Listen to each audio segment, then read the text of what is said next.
Chapter 11. The Astral Revelation. As Macy and Aaron emerged from the astral nexus, the weight of the cosmic revelations lingered in the air. The ethereal energies still crackled around them, a testament to the profound nature of the astral experience. Aaron hesitated before broaching a delicate topic. Macy, back there, when you were dealing with the dark zodiacs, it felt like you truly hated them. I mean, you were so cold, even when searching through their bodies. Macy, ever the nonchalant rebel, responded with a smirk. Well, little brother, those dark zodiacs usually carry good stuff. And with the prices at Old Man Jenkins' tavern, a girl's gotta do what a girl's gotta do to get a drink. Don't even get me started on his gambling debts. I swear Enrique cheats and steals, but it's not the stealing part that impresses me. How he always puts it back in my pocket for me to find later. But I'm not falling for it. Back to the matter at hand. Jenkins wants 5 shillings for that horse piss. Can you believe that? Aaron couldn't help but smile at Macy's carefree demeanor. Sis, I'm being serious, he said. However, her expression soon shifted, and she became somber and detached. In a calm voice, she revealed the painful truth. The bastards killed my mom 15 years ago. The last time the territory belonging to the light zodiacs saw any major invasion from the dark zodiacs, our father, my mother, and your mother were all at that battle cage. Austin and Aubrey, your other sibling's dad, was found with about 24 soldiers dead around him, crushed with his mace. So many arrows sticking out of him, barely see him.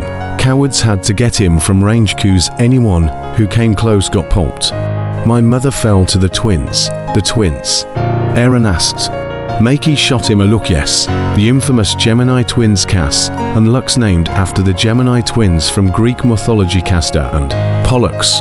Albino scum can duplicate themselves, as if the 2 of the shitbags weren't enough. They were all best friends, you know. Dad, Lynn, my mom and Cage. How are your siblings, by the way? I haven't heard anything about them in years. Since Lynn went into hiding. I don't really know, I've barely met them a couple of times. They went to school overseas, then got jobs there. By the way, what was my mom doing at a zodiac battle? Surely father wouldn't want to have to protect my mom through the whole battle. Ha! Protect? Lynn, N. Like a Leo zodiac of her skill need to be protected. Nothing happens around Lynn that she doesn't make happen. She didn't know I was coming to the sanctuary. She thinks it was a school trip. Macy snarked. Is that so? You always been this slow little cub. Aaron admitted he had no idea that his mom was a zodiac. Yes, of course, she was at the battle. She's never told you? Macy asked. No, replied Aaron. I thought she was just a boring mom. Macy smirked. I'm sure that's exactly what she wanted you to think.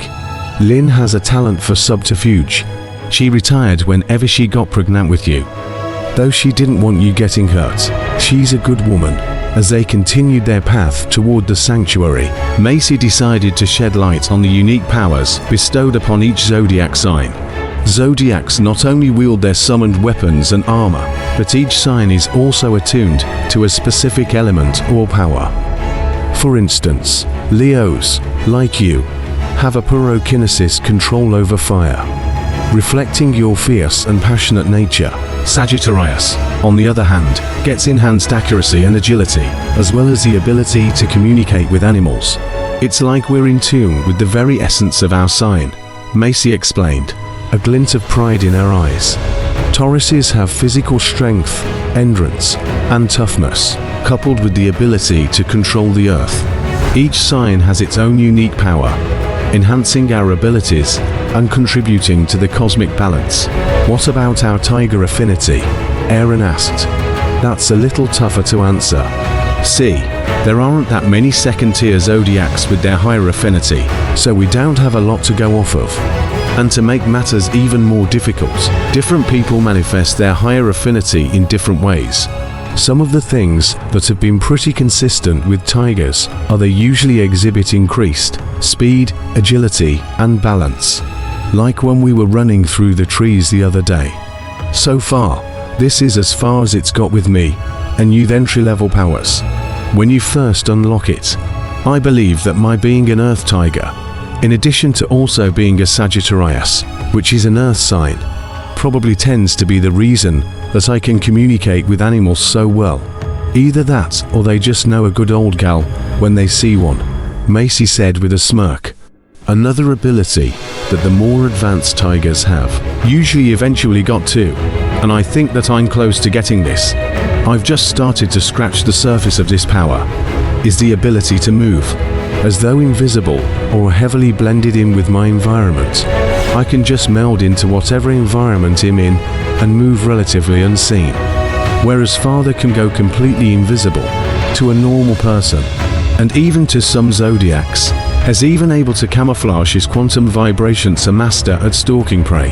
The most adept tiger zodiac I've ever seen has begun to tap into powers that are uncharted territory. For example, all Leos get pyromancy, but the level at which he can use his is truly godlike and terrifying to see. I've seen the man immolate entire platoons of soldiers with a glance over his shoulder, while he's wielding that thrice-damned sword of his with a skill that even the masters of the Order of Aries would envy. You want to see something cool?